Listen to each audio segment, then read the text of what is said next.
Ayan, isang magandang araw po muli sa inyo lahat, and for today's video, ipapakita po namin sa inyo yung bunga ng aming talong dito sa harapan ng aming tahanan.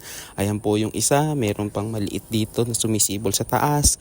Meron din dito sa baba na feeling ko kailangan na namin anihin kasi parang nagkikrave ako sa fried rice na may piniritong talong, fried egg at sukang may bagoong. Kayo po, ano po ang inyong favorite na luto dito sa talong? Pwede nyo po bang i-drop sa ating comment sections at patakamin natin ng isa't isa?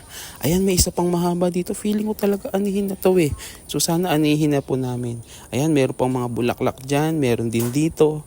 At sa ibang parts ng plant meron din po. So we are praying and hoping na talagang magpatuloy na mamunga yung aming talong para po ma-share din namin sa aming mga friends at kapitbahay dito sa area. Ayan, so salamat po sa inyong panonood. Please like, share, comment, and follow para po sa mga susunod pa nating videos dito po sa ating channel.